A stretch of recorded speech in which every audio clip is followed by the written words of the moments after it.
Hey, welcome to Socialism for All. This file is being recorded for the January 2022 edition of Socialism for All, and it's an audiobook and discussion of We Are Not Going to Turn the Country Over to Moscow from July 1936 by Mao Zedong.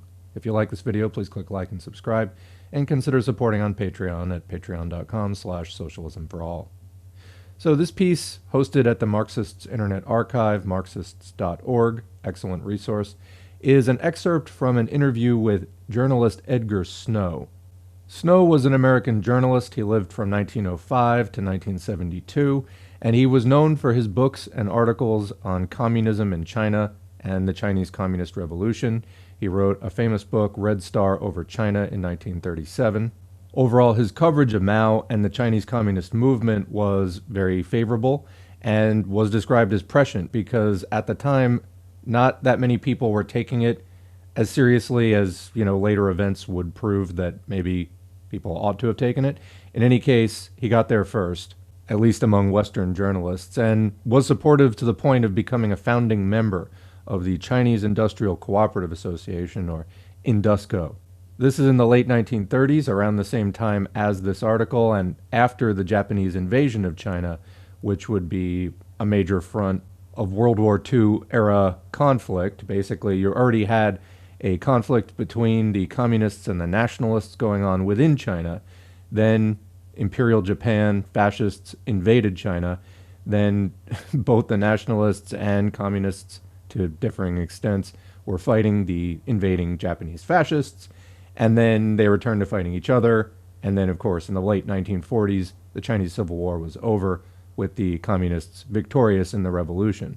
But over 10 years prior to that, Snow was supporting the Chinese communists to the point of helping to establish workers' cooperatives, which helped with employment, farm and factory management, and other basic economic functions within the communist-controlled areas. So let's turn now to this excerpt from the interview with Mao Zedong, 1936. Question: in actual practice, if the Chinese Revolution were victorious, would the economic and political relationship between Soviet China and Soviet Russia be maintained within the Third International or a similar organization? Or would there probably be some kind of actual merger of the governments? Would the Chinese Soviet government be comparable in its relation to Moscow to the present government of Outer Mongolia? Answer by Mao: I assume that this is a purely hypothetical question. As I have told you, the Red Army is not now seeking the hegemony of power, but a united China against Japanese imperialism. So comment: this is again during a period of relative cooperation between the communists and the nationalists and any other smaller forces aligned against the invading Japanese fascists. Also, just to comment on the Third International, this was the Third Communist International, or Comintern. This is the international organization which took the place of the Second Socialist International after the Second International proved that it was full of opportunist Kautskyite sellouts who sold out the working class in World War I to each country's national bourgeoisie. Prior to the breakout of World War I, most of the leaders of the Second International had stated on record that it would be policy of the Second International and its parties to tell the workers of Europe not to fight the imperialists' wars, but to turn imperialist war into class war. And that's not what they did, actually. So Lenin, in particular, was furious about this, and the Soviets did set up the Third International to have a new international organization to fill the void caused by that betrayal and to go ahead with the successful Soviet model, which had just proved that it could win in Russia. All right, so back to Mao's comments. The Third International is an organization in which the vanguard of the world proletariat brings together its collective experience for the benefit of all revolutionary peoples throughout the world. It is not an administrative organization, nor has it any political power beyond that of an advisory capacity. Structurally, it's not very different from the Second International, though in content, it is vastly different. But just as no one would say that in a country where the cabinet is organized by the Social Democrats, the Second International is dictator, so it is ridiculous to say that the Third International is dictator in countries where there are communist parties. In the USSR, The Communist Party is in power, yet even there, the Third International does not rule, nor does it have any direct political power over the people at all. Similarly, it can be said that although the Communist Party of China is a member of the Comintern, this still in no sense means that Soviet China is ruled by Moscow or by the Comintern. We are certainly not fighting for an emancipated China in order to turn the country over to Moscow. The Chinese Communist Party is only one party in China, and in its victory it will have to speak for the whole nation. It cannot speak for the Russian people or rule for the Third International, but only in the interest of the Chinese masses. Only where the interests of the Chinese masses coincide with the interests of the Russian masses can it be said to be obeying the will of Moscow. But of course, this basis of common benefit will be tremendously broadened once the masses of China are in democratic power and socially and economically emancipated, like their brothers in Russia. When Soviet governments have been established in many countries, the problem of an international union of Soviets may arise, and it will be interesting to see how it will be solved. But today, I cannot suggest the formula. It is a problem which has not been and cannot be solved in advance. In the world of today, with increasingly close economic and cultural intimacies between different states and people, such a union would seem to be highly desirable if achieved on a voluntary basis. Clearly, however, the last point is of utmost importance. Such a world union could be successful only if every nation had the right to enter or leave the union according to the will of its people, and with its sovereignty intact, and certainly never at the command of Moscow. No communist ever thought otherwise, and the myth of world domination from Moscow is an invention of the fascists and counter-revolutionaries. The relationship between Outer Mongolia and the Soviet Union, now and in the past, has always been based on the principle of complete equality. When the People's Revolution has been victorious in China, the Outer Mongolian Republic will automatically become a part of the Chinese Federation, at its own will. The Mohammedan and Tibetan people, likewise, will form autonomous republics attached to the China Federation. Question: with the achievement of victory of a red movement in China, do you think that revolution would occur quickly in other Asiatic colonial or semi-colonial countries such as Korea, Indochina, the Philippines, and India? Is China at present the key to the world revolution? Answer: the Chinese Revolution is a key factor in the world situation, and its victory is heartily anticipated by the people of every country, especially by the toiling masses of the colonial countries. When the Chinese Revolution comes into full power, the masses of many colonial countries will follow the example of China and win a similar victory of their own. And that's the end of the excerpt of this interview.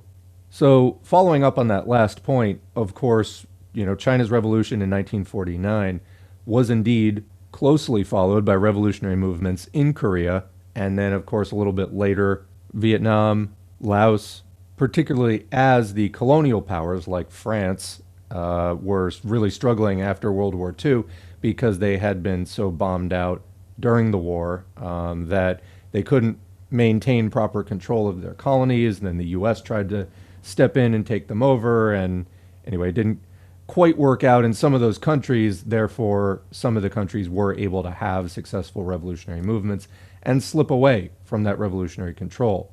And then, of course, beyond that, the influence of Mao, talking about the influence of the Chinese Revolution broadly, looking at how much influence Mao would go on to have as a major leader of communist thought, kind of a branch within communist thought, according to some. Certainly, yes, it continues to be an example to this day. I think that you could maybe also say on that subject of, China being a key in the world revolution. Following World War I, we saw a successful revolution in Russia, and then a couple of near misses in like Germany, Italy, Romania. Then after World War II, again, a big fight between imperialists, which temporarily left the imperialist powers all tuckered out, I guess you could say. Economies ruined, having to literally rebuild their cities out of rubble. Ripe for socialist agitation, showing the absolutely devastating consequences of capitalism. And so you get, I think the way that Snow was posing this, China as a model for other smaller countries to follow in, you have the USSR as this shining model, and then after World War II, you have a whole wave of revolutions in Eastern Europe on the Soviet model, or at least with major Soviet inspiration and support. Now, since the 1980s and 1990s, obviously there have been major setbacks in the world revolution. It has not proceeded steadily, with just more and more waves of countries going socialist. In fact, some of the former socialist countries becoming overthrown, couped, counter-revolutioned. And even within China, of course, counter-revolution is not a word, even within China, a lot of people are skeptical, worried, perhaps even convinced that China has gone too far down the capitalist road, basically suffering a kind of quiet counter-revolution. With respect to China, I'm not in that camp myself. I think that there is a lot to still be optimistic about with China. There's a lot going on in China, and I think it is confusing, and we'll be doing more analysis on modern China, trying to sort that out. But what I do think is that the last 4 decades, or going on 5 decades, of backslide into austerity, stagnation, counter-revolution, and a global convergence of the far right, I do think that that's about to come to a head, like in the next decade or two, and we're going to see another major wave of popular uprising, resistance, turning into eventually organized revolt and probably revolution. It would appear now that China is trying to lay some of the groundwork in the form of the Belt and Road Initiative for setting up some alternative infrastructure that is not controlled by imperialists, not subject to imperialist debt traps, so that when this shift starts to happen, the anti-imperialist masses of the world can continue to conduct transportation, commerce, transport of materials on an international scale without, hopefully, undue interruptions. This is at least my belief and hope and opinion, but I do believe it. Having been on the left myself, I've never really seen a movement this strong, this hungry for knowledge, this openly socialist and communist really at all. Not 10 years ago, not 15 years ago, not at all. The growth is really encouraging, and I'm not just talking about this particular channel. This channel is one of many such outlets. There is really, like I said, just a tremendous growth. I do believe that another wave of revolution is on the horizon, although at this time, we can't exactly tell the specifics. Anyway, I'm going to leave it there for now. What did you think? Leave a comment or ask a question below. We always like to have a good discussion in the comments section. Don't worry about asking even a beginner level question. That's totally fine. Comments are moderated. You're not going to get dogpiled as long as it's a sincere question. Anyway, thanks for listening. Thanks to the current patrons whose names are on the screen. If you'd like to get your name on the screen, head to patreon.com/socialismforall. There's a link in the description. You can sign up for as little as $2 a month. Every donation is encouraging. They are also materially helpful, so thank you all very much for that. If you'd like to help out without making a donation, liking, sharing, subscribing, and commenting, even if it's just good video or thanks, all of that helps to boost the channel, helps more people to see this, and just helps us to expand this conversation. Back in the real world, join an organization, whether it's a party, mutual aid network, solidarity network, community organizing hub, labor union, whatever it is, get involved. And if you're not ready to get involved yet, consider making a contribution of some kind to that organization so that they can carry on their real life work. My only real recommendations in this regard is look for something that is in your area, active, and doing work that you think is useful and important. Make sure that the organization is capable of getting back to you in a reasonable amount of time if you inquire with them.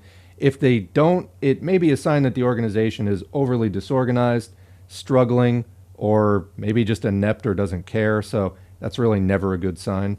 Just something to watch out for is joining an organization can be a significant commitment.